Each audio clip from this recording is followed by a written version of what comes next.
Good evening, I'm Terry McCarthy, I'm the President of the Academy. Delighted you could come and join us tonight for the Nina Maria Gorrison Lecture, which is made possible by Nina von Malzahn, one of our great supporters. Our speaker tonight, Fred Donner, is at the University of Chicago, and I promise not to say anything more about the vortex beyond just reminding you that in balmy Berlin we are now 40 degrees warmer than where Fred normally works. So Fred is quite happy to be with us here for this semester, as you might imagine. He's the Peter B. Ritzma Professor of Near Eastern History at the University of Chicago. He got his PhD from Princeton and he taught Middle Eastern history at Yale before going to the Windy City. He's written a bunch of books, including The Early Islamic Conquests, Narratives of Islamic Origins, and more recently, Muhammad and the Believers, which created quite a lot of attention, as I understand. And while he's here, he's going to be examining Berlin's Arabic papyrus collection. Berlin has a very large Arabic papyrus collection. A lot of it hasn't actually been examined, as we understand. And we actually have here, this papyrus is about 4,000 years old. So when we pass it around later, please be very, very careful. Fred will explain how that all works. And then afterwards, we'll have a little chat, and then we'll open it up to questions. But I give you Fred Donner.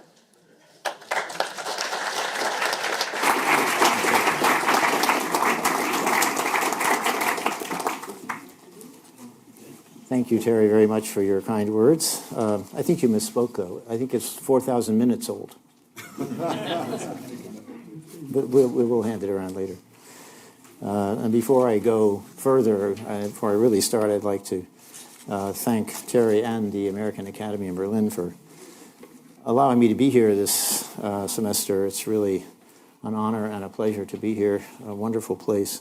You know, I met earlier today with one of the many wonderful staff members of the Academy, Jessica von Rede, about some routine paperwork that we all have to take care of with her.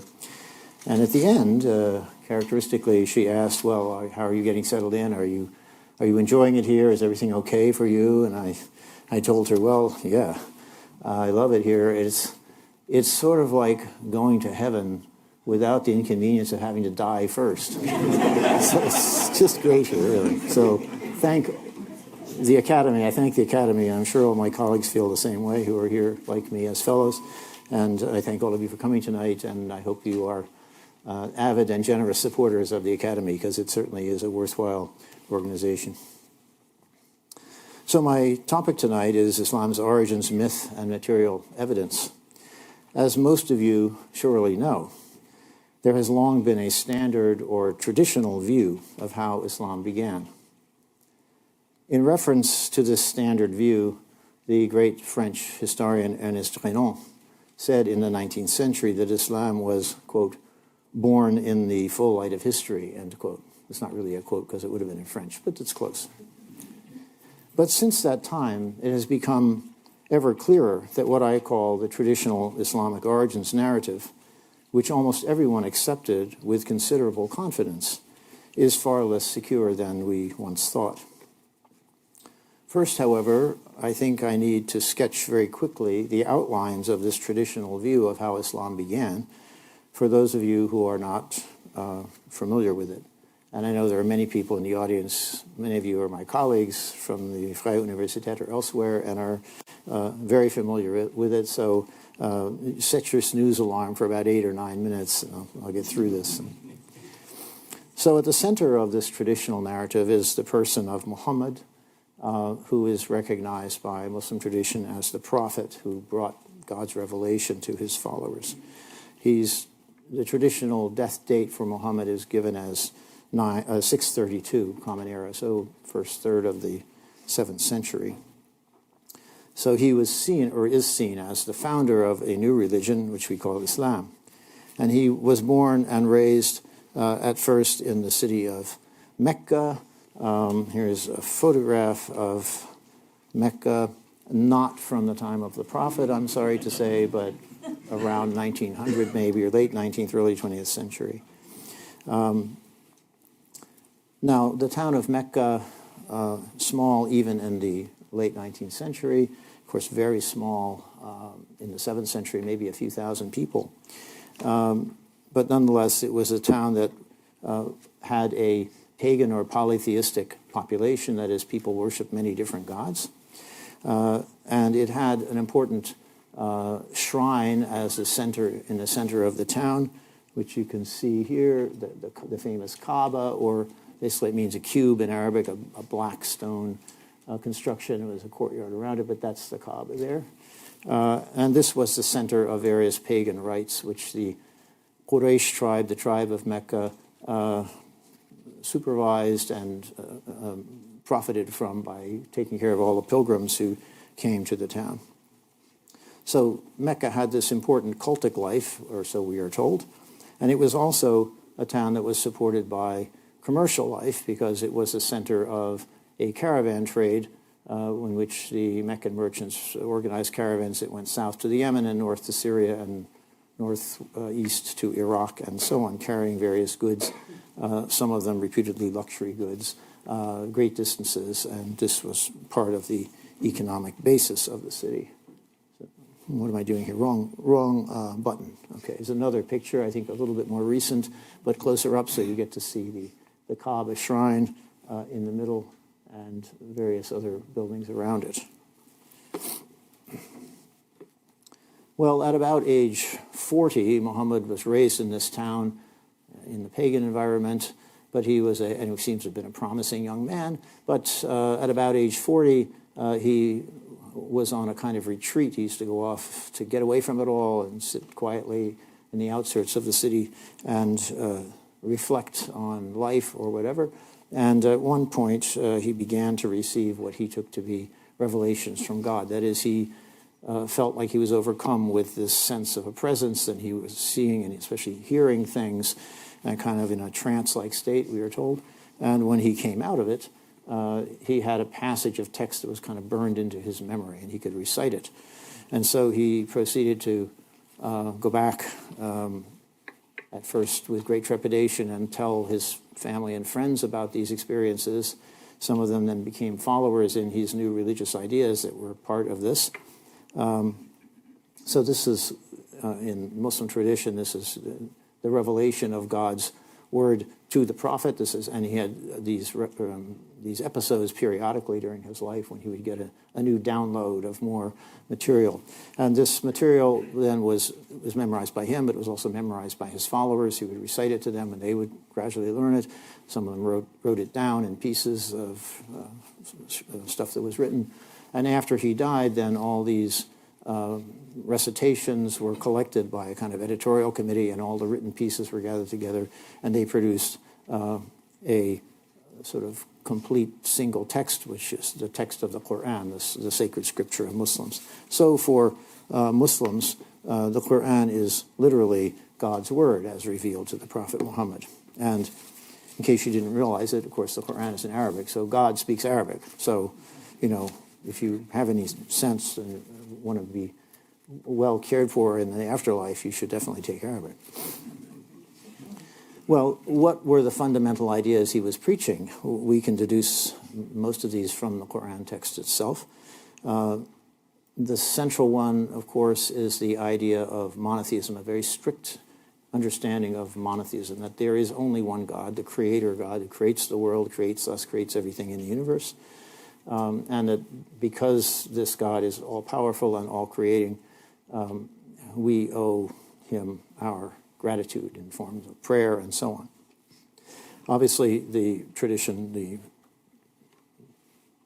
package of religious ideas also includes the notion of prophecy. Since Muhammad was a prophet, the idea that God singles out specific individuals to receive his guidance for mankind. And it includes the idea of a revealed book which contains some kind of guidance or law for the community of believers. Also quite prevalent in certain parts of the Quran is warnings about the impending last judgment. That is the idea that the end of time is going to come maybe sometime soon, and that we better be ready for it. And that what will happen at the end of time is that we will all be hauled before the divine judge, including all the dead who will be raised from the dead. All the souls will be awakened. Everyone will come forth before God, and we will all be judged individually, depending on how we behaved in this life. that we have or had, and then will we be either rewarded by being sent to heaven or punished by being sent to hell. And this, of course, then means that there's a strong emphasis also on piety or God-fearingness, the idea that if you're going to be saved in this life, you really need to behave yourself, right? You shouldn't do things that God finds hateful in social discourse and so on. So there's a strong emphasis on pious behavior, as well as this more abstract notion of a single God who creates everything. Well, the preaching of these ideas by Muhammad, he did win some followers, quite a few, it seems. But it also generated quite a bit of opposition in the town of Mecca, in his hometown, from some of his kinsmen.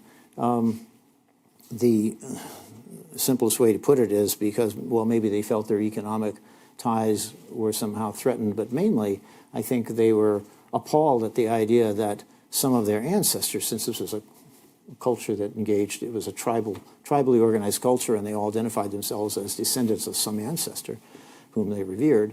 The idea that these ancestors were pagans and therefore were going to be going to hell was not welcome news to them. So they didn't really like this set of preachings. And so there was increasing opposition to Muhammad and his followers who were trying to do their prayers and other devotions from time to time, and they would be ridiculed or abused in various ways by their townsmen. So finally, it was necessary for them to go somewhere else.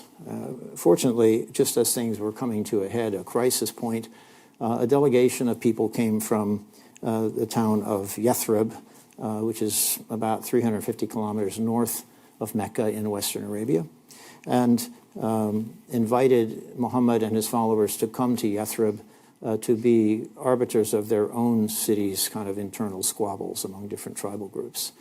And so Muhammad and his followers in the year 622 make their emigration from Mecca to Yathrib, which comes to be known later as Medina, the city of the Prophet. This event is known as the Hijrah, the emigration. And it's an important moment because it marks the beginning of the first autonomous, sort of self-governing Muslim community. In Mecca, the Muslims were not able to be self-governing. There were lots of non-believers around who really controlled things. But in Yathrib or Medina, they were able to sort of organize themselves as a community as they wished to. And it's also important, this Hijrah in 622, because it's the starting date for the Muslim calendar. It came to be taken later as the starting point of the Muslim calendar. So when you see Muslim dates, they go back to this event in 622. Although, because the Muslim year is only 356 days long, instead of 300, it's a lunar year, it means that you can't just subtract 622 from a common era date and get the right Islamic date. You have to go to a table or a conversion schedule somehow. So Muhammad was then living in Yathrib with his followers. There was tension between him and his followers on the one hand, and some of the people in Yathrib who joined him and became very close to him, and others in Yathrib who, again, felt a certain distance or took a somewhat more skeptical attitude towards his activities. And so he had a long period of 7 or 8 years where he was trying to, and successfully did overcome the opposition of these various groups.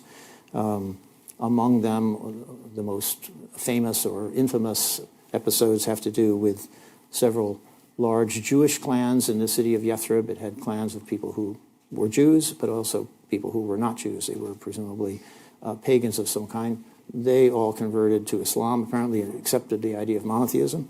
The Jews, of course, were already monotheists. They didn't have to change at all.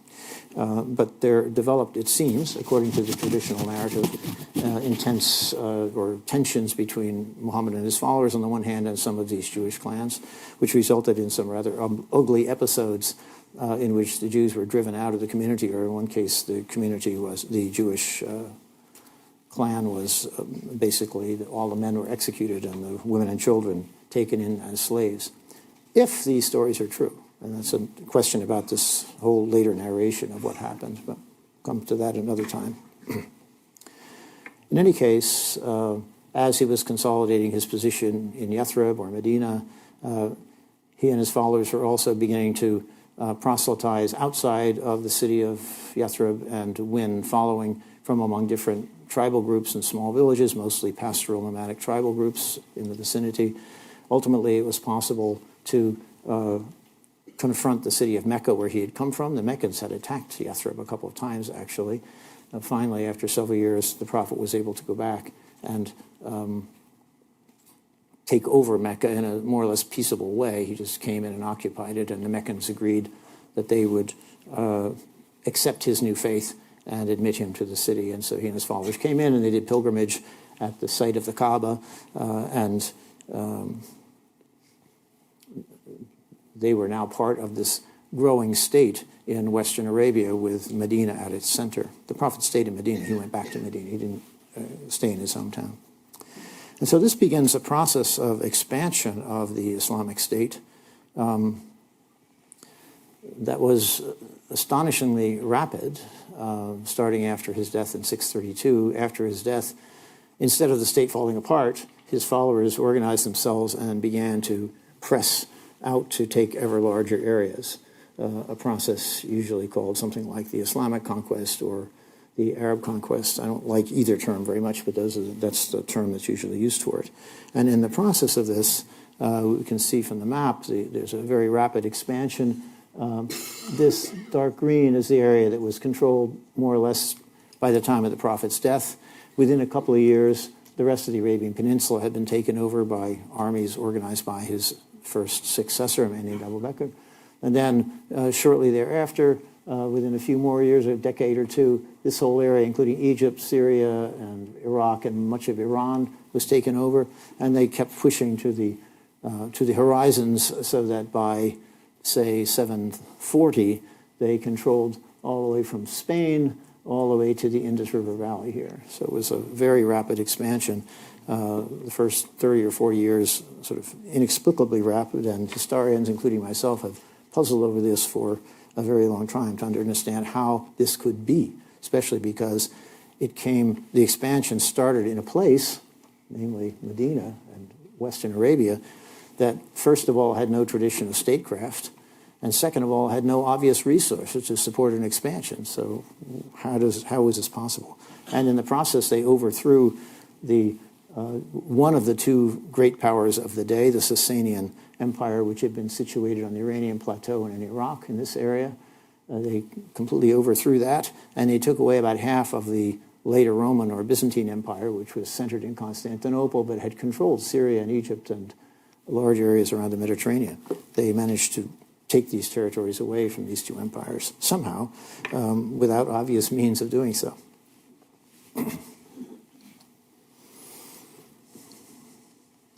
Here's another map showing the expansion and showing, in a rather speculative way, I think I can say, the possible routes of some of the armies in this multifaceted process of expansion. Okay, so that's basically the outline of the traditional origins narrative. I already mentioned some of the problems that seem to inhere in it, but not all of them by any means. The problems are numerous, and they're very deep, actually. First of all, this picture is based on, it's a voluminous picture. We have tons of detail about all aspects of it, pretty much. But it's based on sources that are much later. The sources are mostly literary sources, chronicles, biographical dictionaries, and the like, that come from the later Muslim community, and most of them were not written until 2 or 3 centuries after the events that they're supposed to be describing the life of the Prophet. They're not from the 7th century. They are from the later 8th century or the 9th century, the 10th century, and even later in some cases. Yes, some of these later sources rely on earlier reports that were apparently transmitted orally, or maybe they were written down in notebooks that have been lost, and so the reports are subsumed into these later compilations. But there's very little, we have to be very skeptical about the idea that any of these things really goes back to original documents from the time of the Prophet or of the early conquests. So there's that sort of problem in principle with the evidence that it is later. Another problem is that when we look at the different Muslim narratives about what happened in the origins period, we find a lot of contradictions in the sources between one report and another report. And, well, how do you sort out these contradictions? For a century or more, lots of people tried to sort of attack these accounts and harmonize them, work out a way to sort of see if they could all be seen as valid, but it was kind of a misunderstanding or misinterpretation of some small thing. But more and more that seemed to be not possible. There just seemed to be sort of irreconcilable differences between some of those sources. Another problem was that the narration, however you took it, from these Muslim sources of later date seemed to conflict with the narrations that we have from non-Muslim sources, mainly Christian sources, that were written somewhat earlier, that were written in the later 7th century and the early 8th century, so before the Muslim sources were written down. We have from the Christian community some descriptions of these new people coming and what was happening. And while in some ways they track with the Muslim sources, not too badly, in other ways they seem to be quite at variance with what the Muslim sources say. And finally, this traditional narrative is based on almost no actual documentation. That is, no texts or documents or real artifacts that came from the time itself and from the people themselves who were making this history. And, you know, historians like to work with documents. That's the most secure basis for us to reconstruct the past. But there were very few documents actually available from this period, as it turns out. And the ones that were available basically weren't used, and I think they weren't used by Western scholars for a long time, mainly because Western scholars already had a nice prepackaged story, the traditional origins narrative story coming out of these narrative sources. And so working with the actual documents, which are miserable scraps of papyrus and coins and so on, so all these little bits of information, it's very hard to get a general picture. It's very hard to put it together. It's much easier to just read these narrations of what actually happened, right? And so I think that was one of the reasons why, at least for 100 years or so, people really didn't pay that much attention to the documentary evidence. Well, now that people seem to be more aware, since about the 1970s, scholars are more aware that we can't just go on using the traditional origins narrative as a basis for our own understanding. We have to come to a somehow more scientific, historically scientific view of what was going on. There's been a kind of paradigm shift, I think. But Western scholars attempted to figure out ways that we could get a better picture. One, of course, was to look at the traditional sources like these and to try to make minor modifications to harmonize things, but as I said, that wasn't really a process that worked very well. Here's a few of the things that have come out in recent years. I could put my own book in there, but my recent one, but I didn't. On the other hand, there were some scholars who said this traditional picture is so completely wrong that we need to just throw it out completely and start over using only documents and a few things. And in fact, this, I think, is going too far. One scholar, John Wansbrough, he was an American, but he taught at the University of London for most of his life, even opined that, you know, we'll never be able to know what actually happened at the beginnings of Islam, and historians should just stop trying. And, well, for me as a historian, this is not a very satisfying way to look at things. I think we need to do more. This approach is a little bit too radical. The fact is that there are some documents that confirm bits of information we find in the traditional narrative sources. And so we can't just throw out the traditional narratives entirely, even though we have to be very circumspect in using them. And this rather complicated looking chart, I hope it's not too complicated, because you have a timeline at the bottom of dates. And so Muhammad dies somewhere here around 632. The Umayyad dynasty comes to rule in 660 and rules to 750, and the Abbasid dynasty overthrows them in 750 and rules until 1258, actually. And the Quran, as far as we can tell, crystallizes. Muslim tradition would say it crystallizes already by hearsay, but I think recent work in Quran manuscripts suggests that maybe it's still undergoing some evolution up until about 700. We don't really know yet. This is work that's going on as we speak still today. Then you have documentary sources produced first by the people in this believers movement itself. So I put D's here to give an idea. So we have a few in the 7th century and then more and more and more. Now this might be a coin or a scrap of papyrus. It may not tell us a whole lot, but it tells us something. The Christian sources, often literary sources that are a little bit more expansive, some of those are earlier. So we can get information from them and try to piece this together. And so the challenge now is to try to piece all this together and fit it into the beginnings of the narrative sources, which, as you see, really start up about here and become voluminous at this point. And they project back what they thought had happened to this much earlier period. So we have to somehow work with these different categories of material and to try to assemble a more, shall we say, plausible narrative. So I think that it makes sense then to start with the earliest information dating from the 7th century that we can find, the true narrative information, or whatever kinds of material we have from the 7th century, and then maybe tap that into the traditional origins narrative as we feel we can connect it. And this information from the 7th century then comes especially from two sources, information from within the community itself. One is the Quran text, and the other is documentary evidence like, say, coins or papyri. So I want to start by talking a little bit about the Quran. I'll put a prettier picture up for you. That's not a very good picture, but it's a prettier document. This is a leaf of a very early Quran that was found in Yemen, in the Great Mosque in Yemen. Seems to be a 7th century document. And as I said, the Quran is generally thought to be an early text.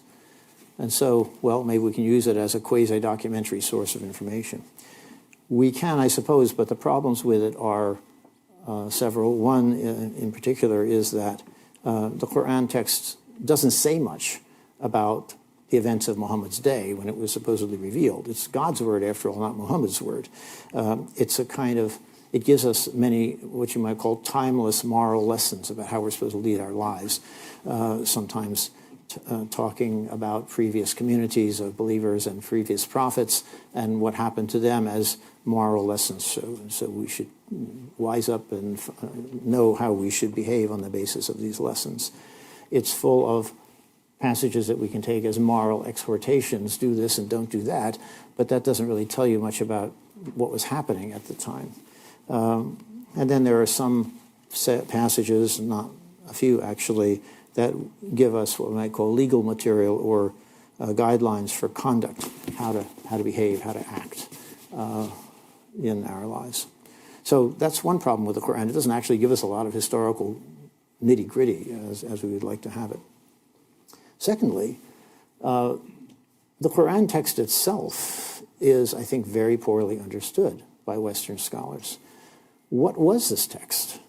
If you don't accept it as God's revelation to the prophet, then what was it as a text? When and where did it come from? How did it coalesce into the form in which we have it now? Islamic tradition, of course, knows that this is God's revelation as revealed to the prophet and set down in set form, fixed form, at a very early date, already by the 650s in the eyes of Muslim tradition. But to historians who look at this material with, I think, an open mind, we have to admit that the historical context of the Quran is anything but clear, and the amount of time it took for it to congeal into a text is not clear, although I think by 700 or so, we can certainly say that the text was pretty much set. But before that, I think there's still a lot of question about what was going on with this text, and only more research will hopefully clarify that question. There are even theories of a much later origin for the Quran. This same scholar I mentioned before, John Wansbrough, thought that the text maybe didn't coalesce until the 9th century.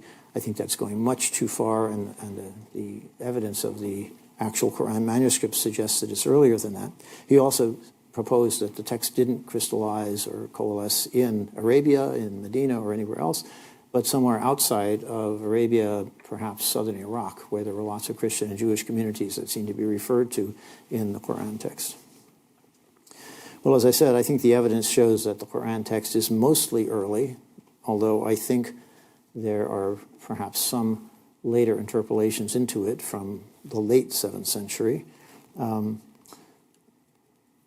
even if the text was fixed in its written form, another problem is that the way Arabic was written in this early period, because Arabic did not have a long tradition of being written as a language at this time, the script system was exceedingly defective. There were many letters that several different sounds used the same letter form. There are no diacritical marks that are later given to be able, so you can distinguish between these different letters that are given in the same form. The vowels were not written. Even the long vowels, most of them were not written. So you could look at a set of letters and read it in a whole bunch of different ways sometimes, and which brings a different meaning. So even if the writing was stable, the meaning may not have been so stable. So that these are all questions about the text of the Quran as it seems first to have been around in the 7th century. But I think we can say that the text is early enough that it gives us at least, there are certain things in it that are unmistakable, the idea of monotheism and a bunch of other religious ideas. And I think that we can say that at least it's sufficient to give us a good idea of what the guiding principles, religious principles and moral principles of this new community were. They're the ones I suggested to you at the beginning: monotheism, worry about the last judgment, living righteously, and so on. But when we look at the text of the Quran, we can notice immediately certain things that do not line up with the traditional Muslim view. One is that we notice that the words Islam and Muslim are seldom used in the Quran text, actually. The word Islam occurs only 8 times. The word Muslim occurs about 60 times. And they mean something different than what they came to mean later on, after 700 or so. Muslim in the Quran means someone who submits himself to God's will. The verb aslama means you submit yourself to God's will. That is, you recognize that there's only one God and that He is sovereign over all of us, and we have to, you devote yourself to God in some way. Muslim then means that you're submitted to God, but it doesn't mean you're a follower of a particular religion with the name of Islam. And similarly, the word Islam means the act of submitting to God's will. It isn't a name for a religion yet, it doesn't seem to be. And the way it's used in various sentences makes that quite clear. We can see an example of this in Quran Surah 3, or chapter 3, verse 67, where it says, Abraham was neither a Jew nor a Christian, but rather he was, what it says, Hanifan Musliman, which means something like a monotheist who submitted himself to God's will. So Abraham was, in that sense, a Muslim. He wasn't in the later sense with a capital M, a Muslim, obviously. So Muslim is seldom used in the Quran. Islam even less frequently. Instead, we see that the main term of address in the Quran, the people to whom it's being addressed, and the main term of identity for these people was a related word, which means believers. That was mu'min is believer, or mu'minun is believers, which is used about 1,000 times in the Quran. It's overwhelmingly more frequent. And so this is why I prefer, in the 7th century, really not to talk about Muslims and Islam, but to talk about the believers' movement, because that seems to be what these people, how they thought of themselves and what they called themselves. And it's also very interesting when we look into the Quran text that there are some passages in the Quran that make it clear that Christians and Jews, who after all are monotheists, or think of themselves as monotheists, those who are adequately pious, were considered among the believers. So we have this creation of this new community that could have included some Christians and Jews. Quran 2:62, for example, goes, those who believe, and Jews and Christians and Sabians, those who believe in God and the last day and who act righteously, shall receive their reward with their Lord, and they shall neither fear nor feel distress. So they're being promised felicity in the afterlife, because they are believers in the one God and in the last day and so on, and are living righteously. That's also very important. So in short, this early community that Muhammad founded seems not to have been limited to what we today call Muslims, but was apparently a kind of maybe a monotheistic revival movement focused on the ideas of God's oneness, the need for piety among his followers, and fear of the Last Judgment, which, again, the prophet may have expected to happen at any time. There are a few passages that suggest the imminence of it. Now, the notion that some Jews and Christians may have been part of the believers' movement, we see implied in the Quran, obviously opens many new possibilities for interpretation. For one thing, it forces us to question the appropriateness of the very notion of conversion for the first several generations of this movement, that is, in the 7th century, since conversion implies movement from one clearly defined set of religious doctrines to another, or from one clearly defined religious community to another. But in the early believers movement, as far as we can tell, we seem to have a community in which religious doctrines, beyond the idea of strict monotheism, were still kind of being felt out or worked out, still forming up. And there is evidence of a lot of fluidity between the Arabian believers and others, especially Christians, with whom they came into contact in the lands that they took over in Syria, Iraq, Egypt, and so on. We can't say as much for Jews and Zoroastrians, who are also numerous in the Near East, because we just don't have any evidence for them, unfortunately. We have much more for the Christian communities. They wrote more, or more of it has survived. But you remember I said before that the Quran is notoriously difficult to interpret and to understand, given that our knowledge of what it was and how it arose is so uncertain. So how can we be sure that, in fact, these people did really think of themselves as believers and that their movement included Jews and Christians? Are we maybe deluding ourselves, being misled by willful interpretation or misinterpretation of a couple of passages in the Quran? Well, to answer this question, I think we need to turn here to the documentary evidence from the 7th century. And there are various bits of documentary evidence that come in handy here and that are quite interesting. So for the idea that this was somehow a movement that was motivated by a religious impulse above all, some of the earliest documents, including coins, seem to confirm this.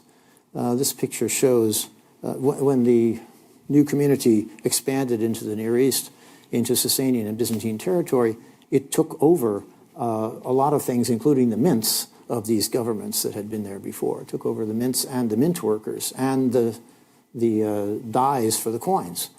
And so after a few years, they started minting their own coins using the same mints and the same dies.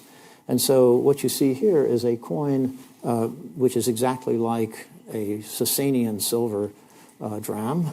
And you can see on the obverse the head of the great king here, with distinctive hairdo. And on the reverse, you actually have a fire temple with two attendants on either side, not a very Muslim imagery at all. And it's got Middle Persian writing around here of various kinds in Pahlavi, or Middle Persian, which was sort of the official language of Zoroastrianism and presumably of the Sasanian dynasty as well.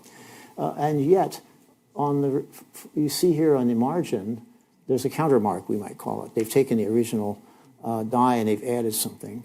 And this is in Arabic, and it says Bismillah, in the name of God. So this is, of course, a very common phrase in the Muslim tradition, but it shows that, they're marking their presence by putting this countermark on the coins. And it's an explicitly religious slogan. Now, you can say, well, they were all these people in this expansion movement. There were a lot of people who just jumped on the bandwagon because it was exciting. They could go conquer new lands. They could get plunder and booty and slaves and whatever they wanted. They really weren't interested in monotheism or anything else. That may be, but nonetheless, somehow the leadership of the movement expressed itself in this distinctively religious terminology, which I think helps to kind of reaffirm some of the ideas we find in the narrative tradition. That the movement was led by people, well, did they think of themselves as believers? Well, we find some inscriptions from the 7th century that seem to confirm that they thought of themselves this way, because we find some inscriptions that talk about the leader of the movement as the Amir al-Mu'mineen, the commander of the believers. So if he's the commander of this community, and it's the commander of the believers, presumably believers is what the community thought of itself as being. This is quite a famous inscription. Actually, it was first published, I think, in the 1950s by George Miles. It's found in Ta'if, sort of above Mecca, and the hills above Mecca. And it's an inscription commemorating the construction of a dam by the Amir al-Mu'mineen, or commander of the believers, Muawiyah, who ruled from 640 to 660, I think. And, oops, I think I just did the wrong thing. Oh, good, it came back. Somewhere you can see in here Muawiyah, Amir al-Mu'mineen, commander of the believers. And then it goes on and talks more about the construction of the dam and who built it and so on. So that seems to kind of confirm the character of the movement as a believers' movement, that they thought of themselves as believers in the 7th century. Or we also find some papyri from the 7th century. Here's a scrap. You're going to see it several times today from the collections in Vienna. And one of the things we find on some of these papyri is when they give a date. You know, the dating system of Muslims today, if you see a date, it's the date of the Hijrah. It goes back to the Hijrah, the Prophet's migration from Mecca to Medina. But we don't find the word Hijrah in these inscriptions or in early datings. Not until about 300 of the Muslim era do we find it. What we find, though, in the 7th century are some documents that are dated in something called Qada al-Mu'mineen, the jurisdiction of the believers, which again emphasizes the idea that they're believers. And if you're an Arabist, you can see down here in the lower line here, the qaf is missing, but here's Da al-Mu'mineen. Then it says ila something, right?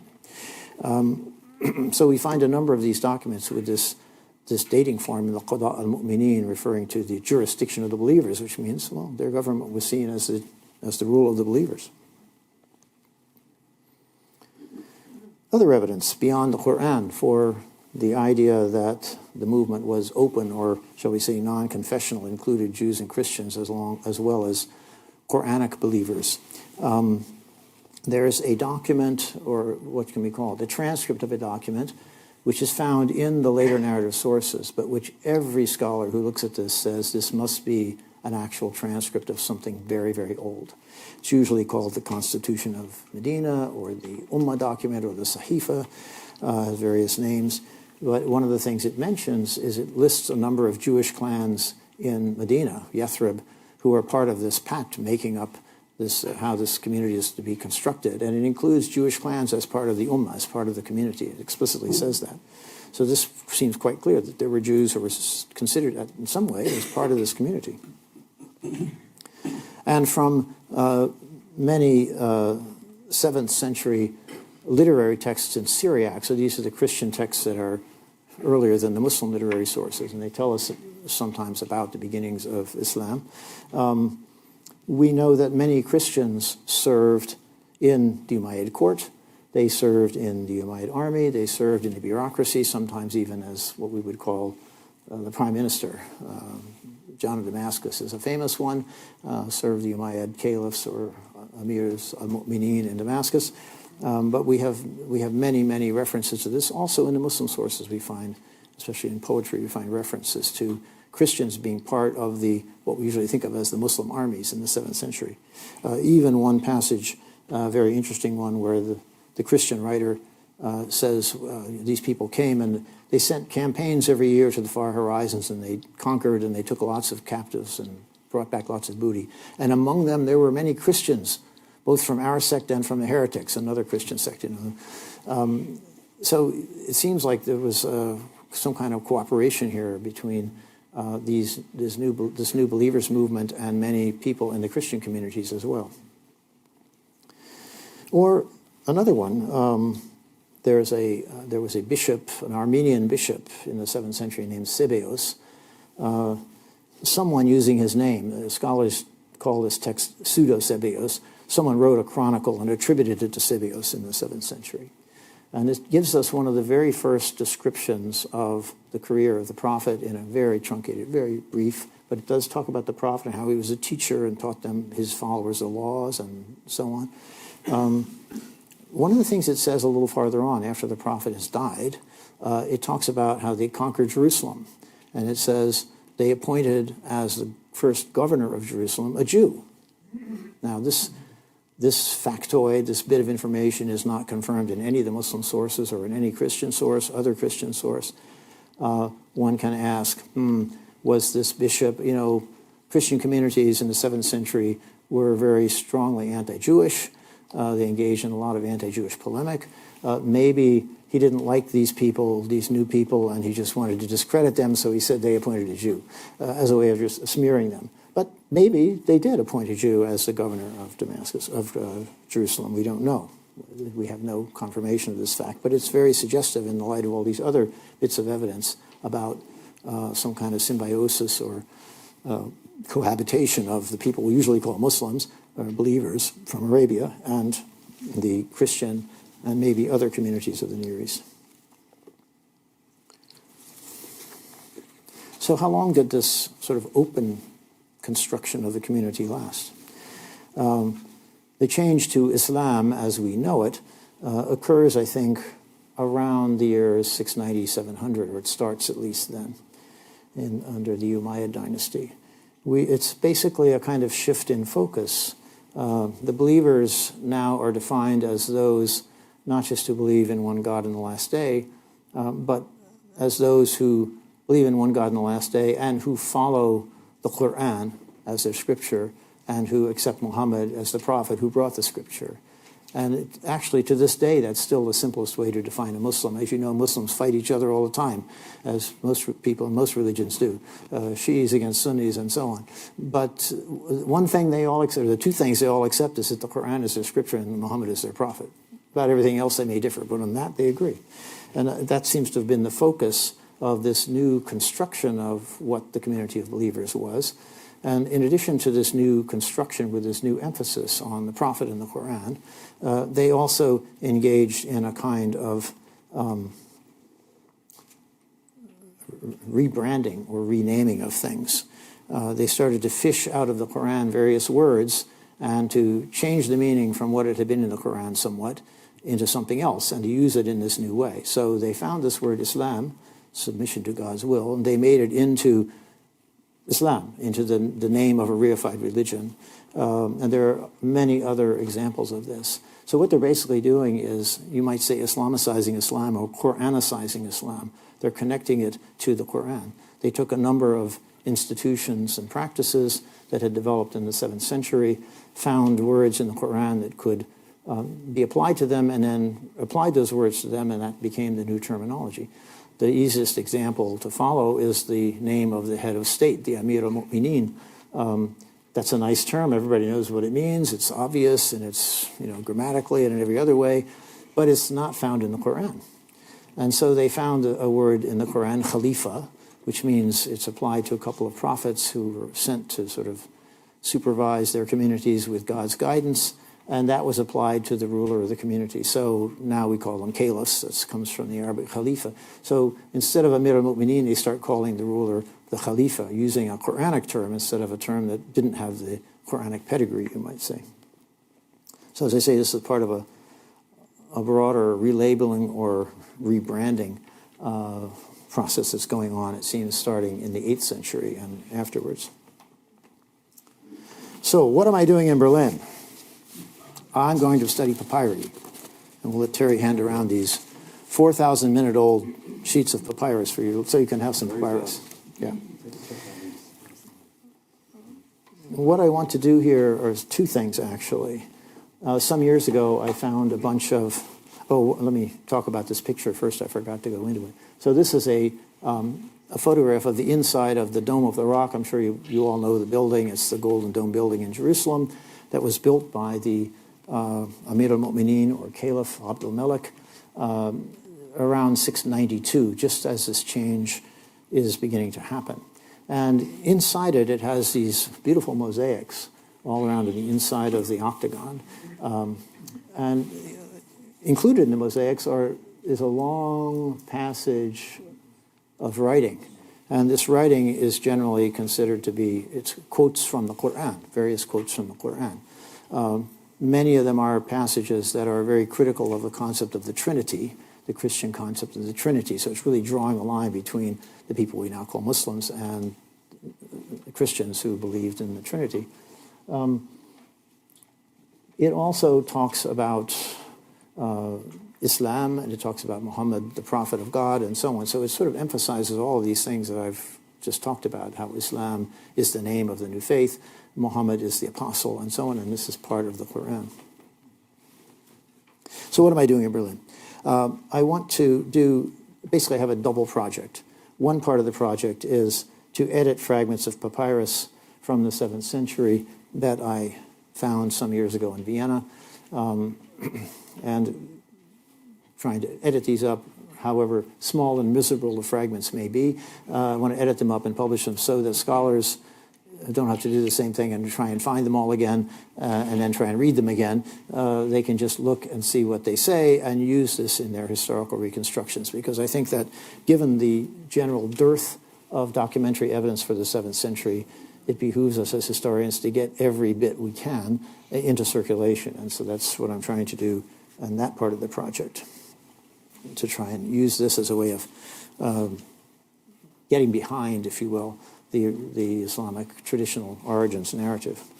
And the second thing I want to do is to, in Berlin in particular, is to look here for more evidence of this kind of change in the community in the 7th century, especially searching in the collections of Arabic papyri at the Neues Museum, the Papyrussammlung in the center of the city. This collection seems to have lots of Arabic papyri, but the collection was difficult for most scholars to access from 1939 until very recently. During the war, the papyrus collection, like much else in the museums, was packed off in salt mines somewhere for protection, so they wouldn't be destroyed. After the war, Berlin was divided. The museums were on the eastern side. It was not easy for scholars to work on this material. After the reunification, they consolidated the museums, but they had two different cataloging systems, so they didn't want to let anybody see anything because they didn't know what they had, really, with two systems. They had to unify the system. So it's only been in the last 5 or 6 years, I think, that the papyrus collection has become really opened up to scholars to work on this material. And with the assistance of the director of the papyrus collection, Dr. Verena Lepper, who unfortunately couldn't come today, I'm looking forward to digging into that material. So I'll be spending some of my days downtown in the papyrus collection. One challenge in doing this is that only a very small proportion or percentage of the Arabic papyri that survive are from the 7th century. Most of them are from the 8th or 9th or 10th century or 11th century, when papyrus goes out of use. Paper replaces it in the 11th century. In most collections that I've seen, the proportion is about, of 7th century papyri, are about 0.25% of the total number. So you go through 1,000, you might find 2 or 3. So now you never know. I might be lucky. I might find 4. And it might be something larger than this. You know, what we hope is we'll find something quite large. Well, how do you tell that it's a 7th century papyrus? That's a good question. Well, you can do it, fortunately, on the basis of the paleography. The writing of Arabic papyri seems to change rather dramatically around 700. I'm not quite sure why, but it does. And certain letter forms that are used in the early papyri simply go out of use after about 700. So if you see those letter forms, you know that it's a 7th century papyrus. In this case, for example, there's a letter called Ain, which is a sort of laryngeal snarl. And it has a distinctive letter which in later Arabic has a kind of looped top. But in the early Arabic documents, they make it like a V. So you can see one of them there, surrounded by red. There's an open-topped ayin. And it's a final, in the medial or final position, it will show this way. So this is a dead giveaway right away. If you see one of those, you know you're onto something early. And then you can look at other letters which also change their form and sort of confirm that this is, in fact, a 7th century papyrus. So you can look at a papyrus for a minute or less and say, no, it's later, no, it's later, no, it's later. And you're going to be doing that a lot until you finally find a few of these pieces. So, of course, I'm hoping to find lots of them. I'm not sure I'll find many. And, of course, the challenge once you find them is you have to read them to figure out what they say. And this is also not so easy because often the writing is torn. I mean, this one is pretty clear. What's available is clear. But, what was over here? Or on the lines above? Or in the line, we don't know. But you get what you get, and you try and work with it. One hopes one would find more complete documents. And I think as my last slide, I'll show you a more complete document that I found. Guess what, in all places? Chicago. It was in the small collection we have in Chicago of Arabic papyri. And I apologize, it's a very dark picture. As you can see, it's not without its problems to read, because after the initial stuff which tells you who it's from and a lot of polite phrases about I hope you're well and we worship God, blah, blah, blah. And then it says, now then, it's about to get into business, and then you get this big hole, right, where it's telling you what it's about. But then it goes on for like another 20 lines down here, and it's quite informative. It tells about the distribution of a relatively small amount of money amongst a bunch of people who seem to have been associates. It's exceedingly interesting. It seems to me to be maybe the earliest Arabic letter we have, and yet the format of it, the epistolography of it, is exactly like much later Arabic letters. So it looks like the writing of Arabic letters was something that was already well practiced even in the 7th century, which suggests that actually Arabic was being written before the rise of Islam, but we just don't happen to have any examples of it. And this may be the earliest one. It's also interesting in other ways. It has all these, typically, we would say Islamic, monotheistic formulae: in the name of God, the compassionate, the merciful. At the end it says, peace upon you and the mercy and the blessings of God, the mercy of God. Assalamu alaikum wa rahmatullah. But nowhere does it mention the Prophet. Nowhere does it mention the Quran. Nowhere does it cite the Quran. Nor does it have any Christian or Jewish formulae. It's monotheistic, but it doesn't seem to be confessional. Does that tell us something? Well, it might fit into the idea of the believers movement. It doesn't prove it, but it certainly doesn't disprove it. Anyway, I'm hoping I'll find, a couple dozen of these, but we'll see. So, thank you very much.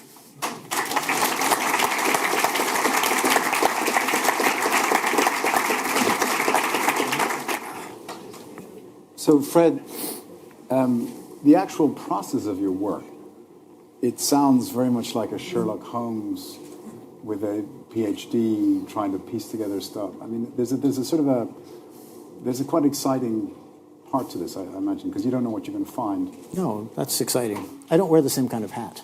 No, I noticed. But nonetheless, there's something akin to detective work. And as you say, the 7th century papyri are quite rare. So you must get quite a buzz when you've gone through a whole bunch of stuff and suddenly you get one. When I was working in Vienna, they have 25,000 more or less usable pieces. They have 65,000 papyri in Vienna, or numbers, accession numbers, but 40,000 of them are like postage stamps, little tiny pieces, Or in one case, it was a great big sheet with one word in the corner. Isn't going to tell you much. But they do have 20-some thousand quite, sizable pieces of papyrus, at least as large as the one I showed you, the little corner, which is informative. And many, they're complete texts. But fortunately, they had them all microfilmed in the 1960s now. Yes, it's microfilm, black and white. You have to sit in this reader machine, and crank through. But it was great because I could just go through and look at an image, late. Look at another image, late. Look. So I could work through, I worked through those 22,000 in like 2.5 months. It was a very efficient way to work. And every hour or so, somebody would hear you shouting, "I've got one." No, every week or so. Every week? I would find one. Actually, it was interesting because a lot of them came up in a cluster right in the middle, around 11,000. So I was going for weeks without not finding anything. I thought, this is really a bummer, And finally, all of a sudden, I hit this mother lode of about 40 of them. They were all more or less cataloged together. So they were probably a lot that had been found in Egypt together and were sold to a dealer together and bought by the guy who gave them to the Austrian library together. And they were cataloged together. And so there they were. whereas many of the others were from other parts of the trash heap that were from a later date. That's where most of them come from. When people in Egypt over the centuries, they'd had old documents, they were no longer useful, letters from your grandfather, they threw them out. They threw them on trash heaps outside the villages. And then the peasants discovered, well, this is organic material. So they would pitchfork it into their wheelbarrows and take it and spread it on their fields as fertilizer, help things grow. And then about 1850, and including these papyrus documents, around 1850, they discovered that these crazy Europeans would buy these things. So they started saving them and selling them to antiquities dealers, and they ended up in the antiquities market and then in museums. So that's how they... Actually, the ones in Berlin are different. The ones in Berlin came from excavations in the early 20th century. They were excavated from Elefantina, I think, and they found a lot of papyri sort of somewhere, some layer in the excavations. And so they boxed them all up in big wooden boxes and shipped them to Berlin in like 1906 or 1907. And many of those boxes are still not opened. So we don't know what's in there. Right. And so if any of you knows of a funder who could fund the papyrus collection rather handsomely to process all this material, it has to be opened, carefully opened, and these sheets have to be conserved, so put under glass and so on. They need a big grant to do that. It would be great. Now we're into Indiana Jones territory. Yeah, it's amazing. It's the real thing. So in the Middle East, in the Muslim world in general, there's a range of views. There are moderates and they're verging to extremists, the Salafis, the Wahhabis. How is your work viewed in the Muslim world? Do people see it as threatening? Do they watch it with interest? How would you say the reception is in the general? Or is that too broad a question? No, it's not too broad a question. Answering it would be too broad an answer, probably. No, the reaction is obviously mixed. And there are going to be some people who will say, well, he's an unbeliever. What do you expect? He's going to hell anyway. What do we care? They don't seem to worry too much about what unbelievers say. But there are some Muslims, actually quite a few, I think, who are really open to new views of Islam's origins. And particularly in Indonesia, I'm told, there are lots of Muslims who feel uncomfortable with the traditional way Islam is presented by the Wahhabis, which is this Wahhabi form of Islam, very conservative, which has been dominant in Saudi Arabia since the 18th century, has been pushed because the Saudis have so much oil money that they can send preachers and they can build mosques and build Islamic centers and spread their version of Islam and try to undermine more moderate versions of Islam and to undermine Shiism. They've been doing this for half a century with our oil money. So this is a form, this conservative form of Islam is one that has been heavily subsidized, you might say. But there are Muslims, especially in Indonesia, who feel very uncomfortable with this because they say, this form of Islam is too Arab. We're not Arabs. We have a different social, a totally different kind of society, and this doesn't fit well with us. We want to find a way to be good Muslims, but in our own way and in the modern world. And so they are very interested in at least some revisionist interpretations of how Islam may have begun. Because then they can say, well, they like this one, especially my view, because they can say, well, this provides an opening for kind of being ecumenical with Christians and Jews. We don't have to be hostile to them. So the text of the Quran is pretty sacrosanct for Muslims. And as you say, it actually doesn't contain a lot of historical material per se. But what is being very controversial, even within Muslim the world of Muslim scholars, have been the hadith. The sayings, the supposed sayings of the prophets, right. Of the prophet. Good that you add supposed, yes. And there are all these categories of how reliable a saying, how many people have supposedly written it down, what's it.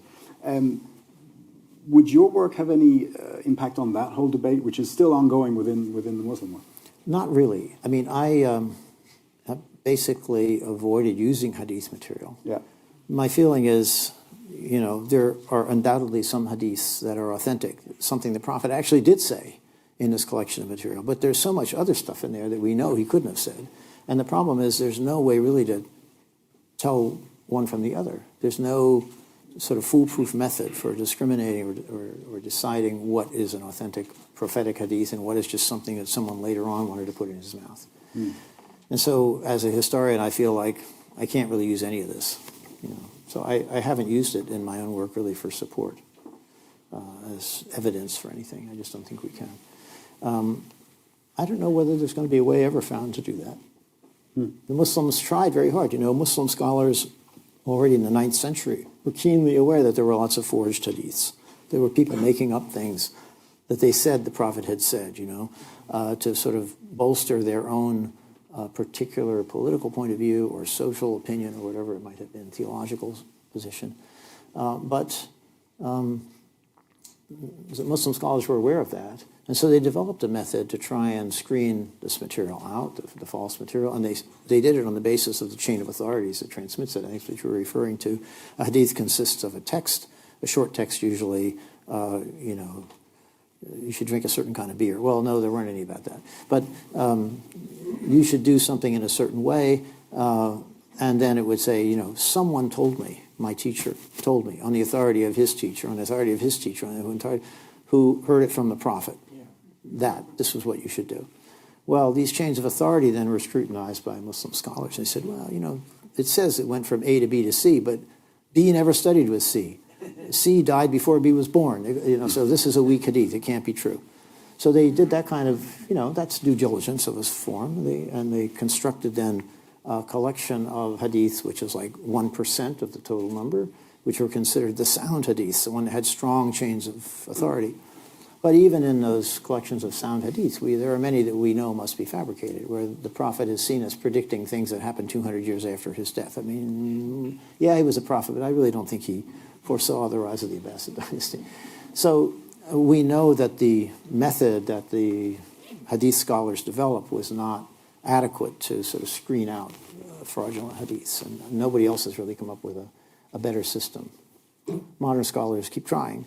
And they work with something of the same method. I mean, they do look at the isnad, the chain of authorities, but they also look at the body of text and they try to coordinate them. And one thing we can do by looking at the isnads is try to decide when this hadith went into circulation. We can see, if you have many different transmissions of it, you can see how the chains of authority kind of converge on someone. And that person is probably the person who put it into circulation. Even though he said he got it from 3 generations earlier, if you don't have any other transmissions, probably he put it into circulation. So he either made it up or his teacher made it up and he spread it. So I have one more question and then I'll open up to the floor because there are a lot smarter people out there than me. It struck me when you put up one of your slides, you had, I think, 6 or 8 books of scholars looking at the historicity of the founding narrative of Islam. And of course, a lot of the scholarship on the historicity of the Christian religion was done here in Germany, 18th, 19th century. How would you compare those types of scholarship, if you could, if that's not too outlandish a question? They're very much very similar. They're looking at, in the case of the Christian tradition, you're looking at, first of all, the Hebrew Bible and the New Testament Gospels and analyzing those narratives. And the thing is that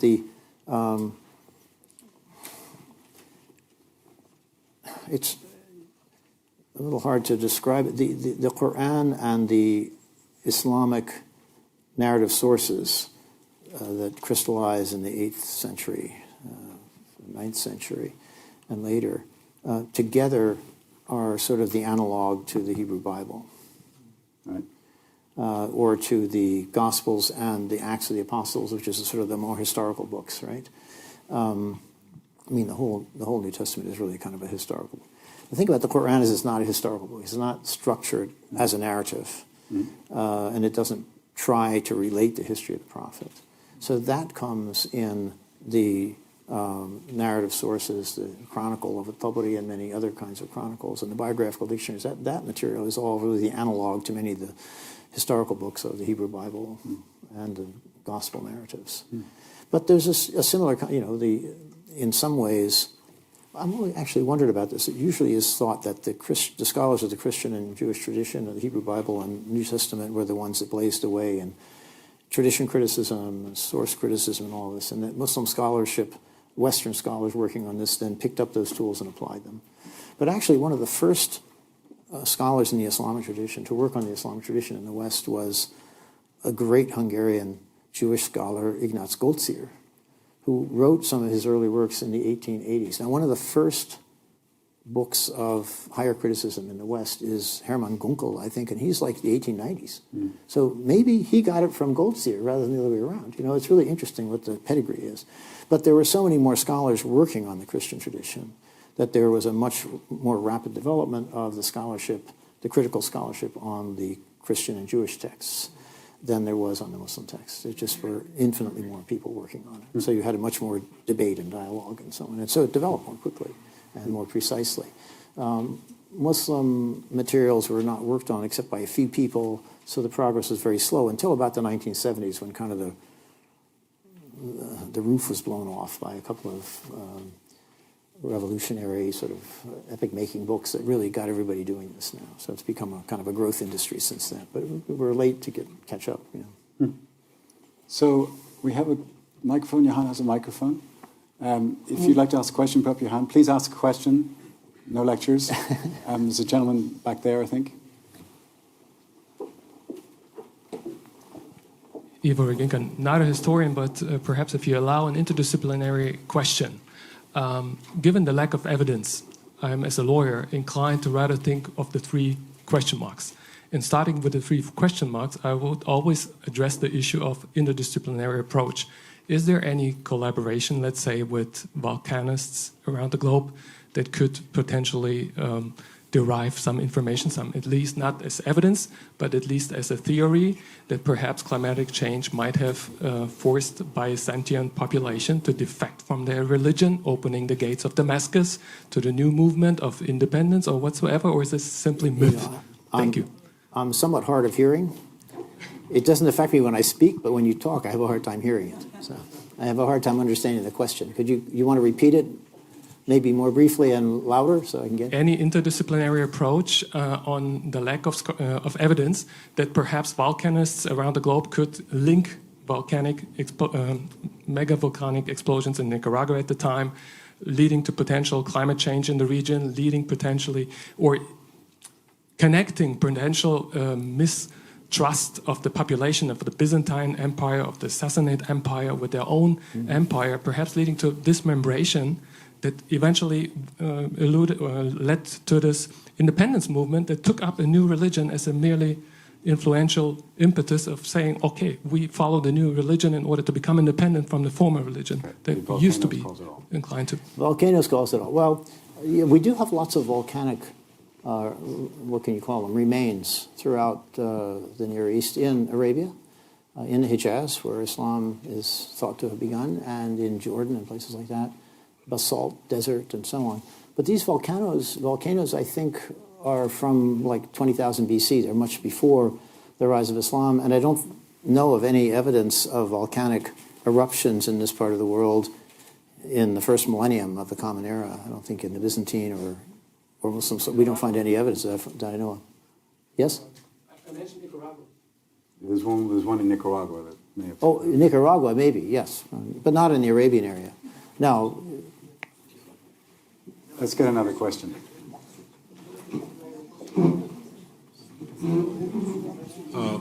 Thank you very much for the presentation. I'm also not a historian. If I understood you correctly, you're saying that this community of believers did not really make a distinction between Jews and Christians and Muslims, especially in the beginning, which is fine. But my question is, were there any practical material implications for this? So, for example, the whole issue of jizya, I don't know what that means in English, the special taxes that Christians had to pay. Right. So there must have been some kind of a demarcation between a Muslim and the Christian and the Jew. Otherwise, there would be no justification for paying this tax. So how would you explain this in the context of your argument? Well, first of all, I don't think that if there was this kind of broad acceptance of others believers, let's call them Arabian believers or something, because we don't know what to call them otherwise. We don't call them Muslims, what are we going to call them? And Christians and Jews. They didn't accept all Christians and Jews. They only accepted those who were righteous, were appropriately righteous. You know, it's quite clear in the Quran, those who believe and who are pious and do good work are the ones who are part of the believers movement.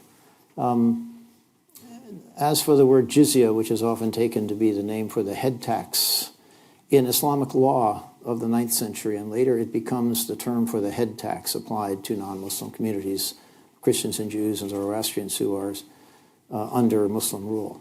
But in the early years, as we know from the papyri,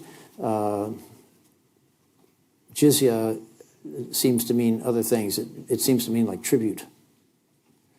So, or tax in a more general way. It's not clear. So it doesn't seem to have this later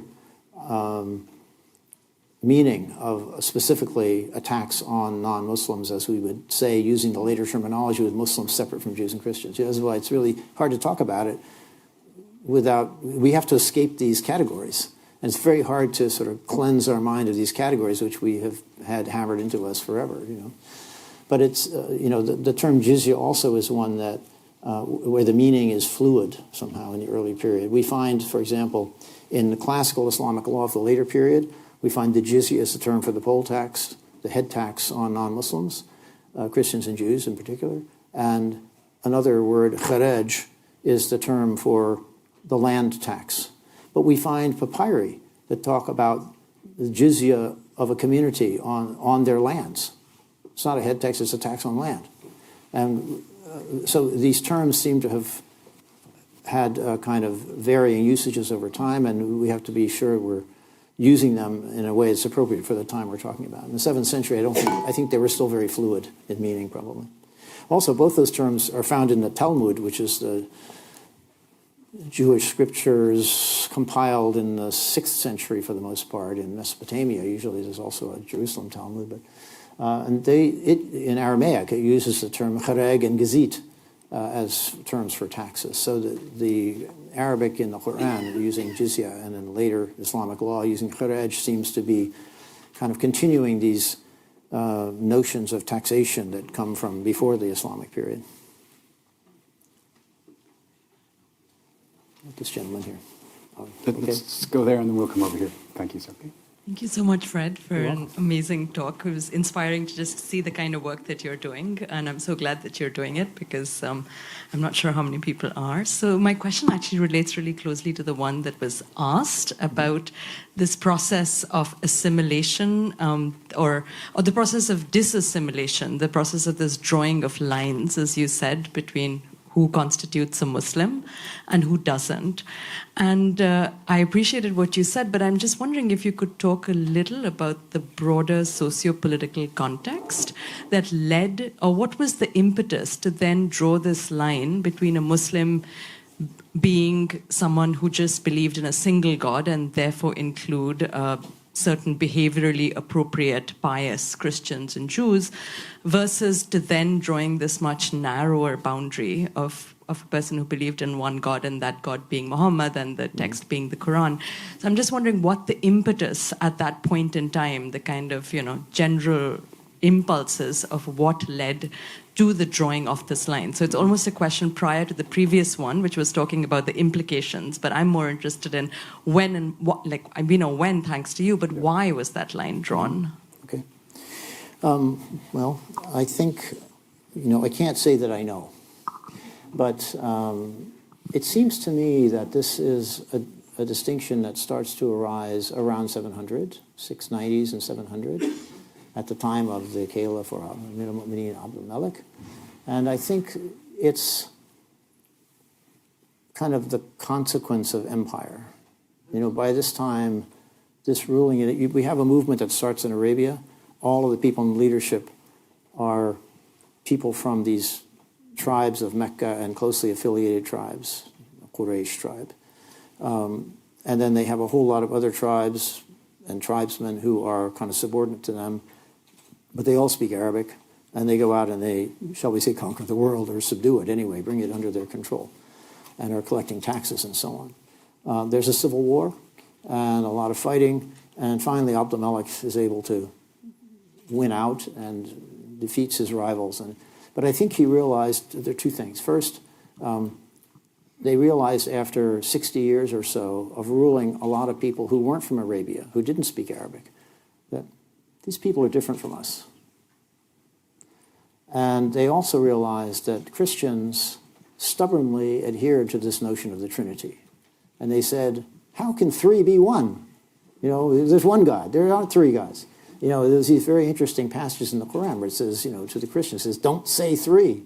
It says, you know, it also says, it's unseemly for God to have a son. The idea that Jesus was God and God's son, you know, this is a non-starter for them. They believe in this abstract single God out there somewhere distant and remote. And, you know, he's nothing like a human being. He's not going to have a son. This is like, how can you talk about it? So they attacked specifically those doctrines of Christianity in very brief terms in a number of places in the Quran. And I think it was the sort of gathering awareness of that made Abd al-Malik and his advisors say, we're securely in control now. We can draw the line and sort of, we are going to just rule these people as a ruling elite, a ruling caste. And they're different from us.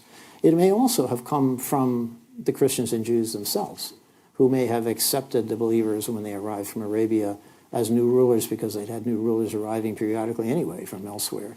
So why not another one? You pay taxes to new people, so what?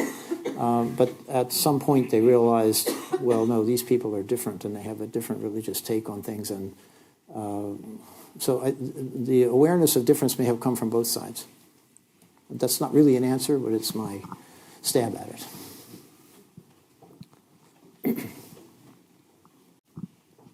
Thank you very much. My name is Jürgen Reitmeier, and I want to thank you for a most fascinating lecture and talk. I would like to bring you, if you permit, into the present day and ask you about the opportunities that you have during your time here as a scholar in Germany.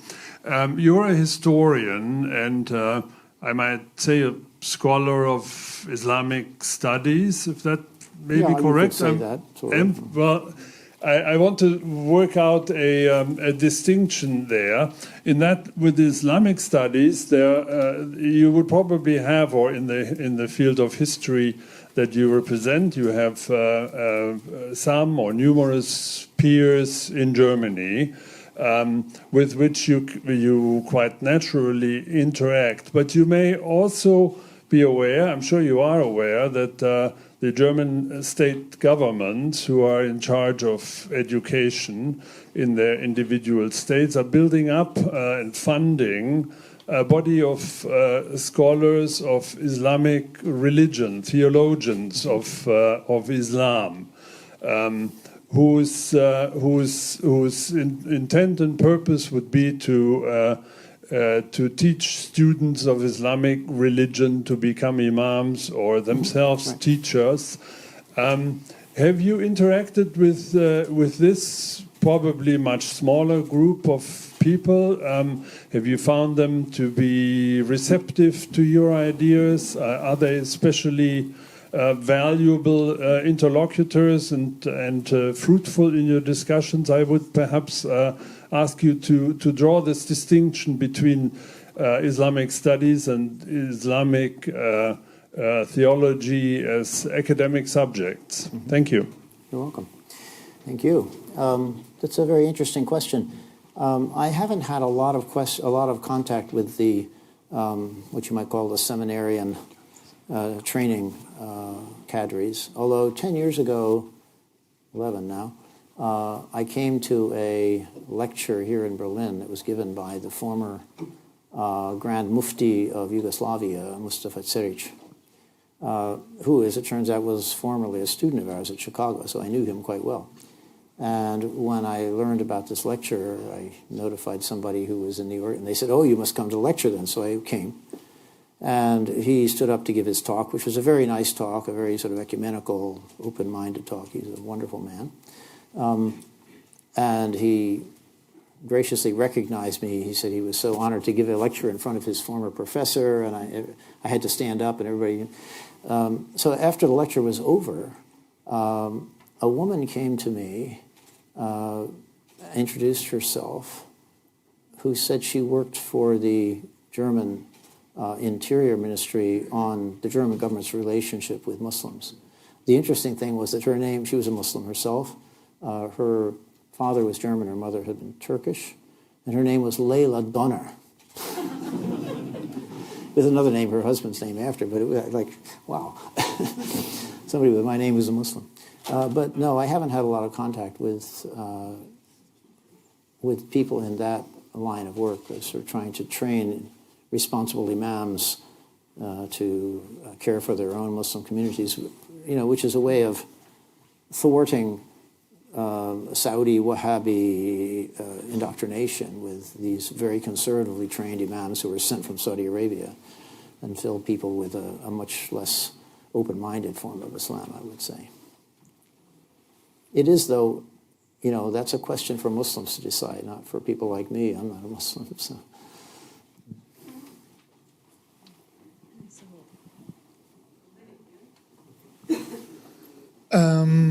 I would like to thank for your really thought-provoking talk first. What I just wanted to ask you, it's like to wrap it up, actually, it seems like the initial reaction to Islam or the initial scripture was rather like an expansion of the already existing monotheistic religions somehow, and then the institutionalization process of the religion basically created an erasure of the history and recreated a new understanding of Islam and Muslim tradition.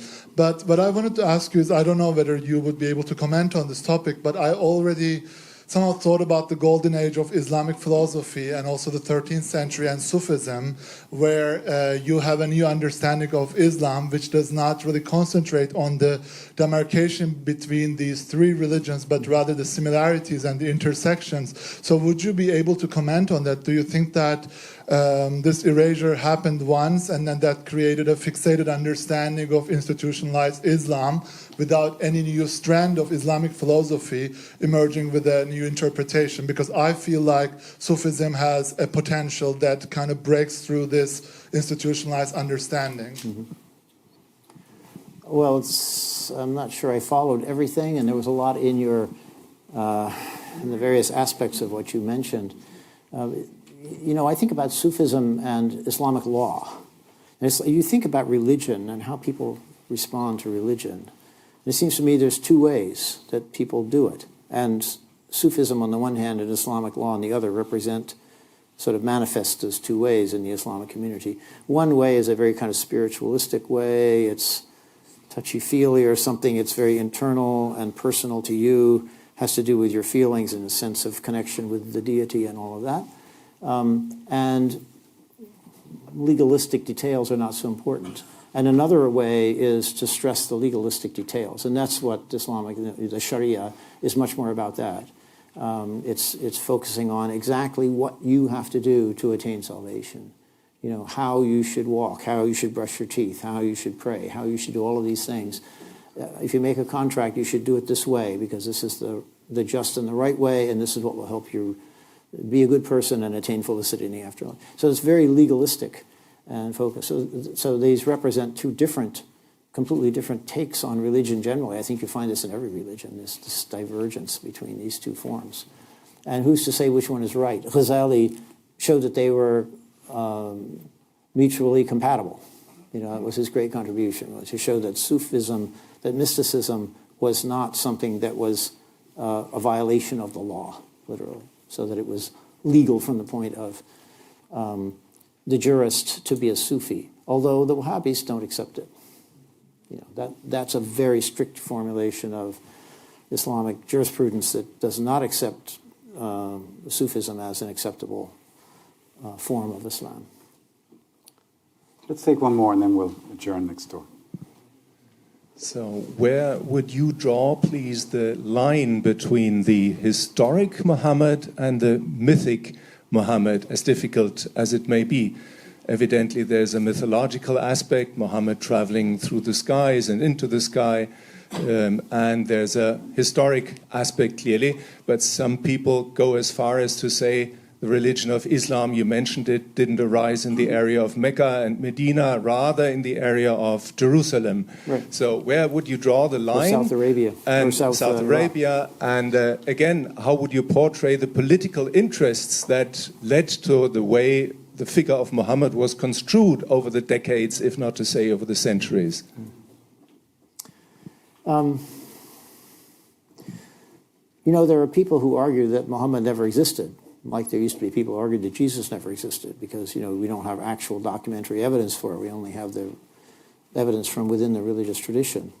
But the people who argue that, I think, are rather willful in overlooking a couple of pieces of evidence, not documentary exactly, but there is, for example, a scrap of Syriac text that dates from something like 634, which is only a couple of years after the Prophet died, that talks about, in Syriac, the Tayyaye de Mehmet. It talks about the nomads of someone named, looks like Muhammad, right? So this is like almost immediately after he dies, there's a non-Muslim, shall we say, not from the believers community, a reference to an event involving a raid by these people, and they're associated with the name of a person named Mehmet. So I think we have to accept that, yeah, the Prophet was there. Now, how much more of the shall we say, mythic construction of Muhammad's life that we find in the traditional narratives, which as I summarized for you here earlier, we want to accept is a really tough question, and there's no answer that we can, no obvious answer we can give to it. My own sense, though, is that when, let's put it this way, when the day of judgment comes and all truths are revealed, including historic truths, if we get to that point, we will find, I think, that the traditional Muslim narrative is not completely off base, that maybe 80 or 90% of it is pretty much sort of what happened, but that there are certain points at which it has given a totally different spin to aspects of that development. And I think, for example, the notion of communal identity is one of those areas where the real picture might have been quite different from what we're given in the sort of traditional narration, the mythic picture. And there may be other aspects, too, where there's a sharp divergence. But I wouldn't be surprised if something like the conquests is found to have happened anyway, more or less as they're described. You know. We can't be sure, but that's my hunch at this point. Ask me on the Day of Judgment. Which is coming soon, I hear. I'm sure somebody in the audience has been practicing their 7th century Arabic on that papyrus to try and fake you out. But I know there are other questions. Let's adjourn to the next room, and Fred, I'm sure you'll be available for further consultations. Thank you all.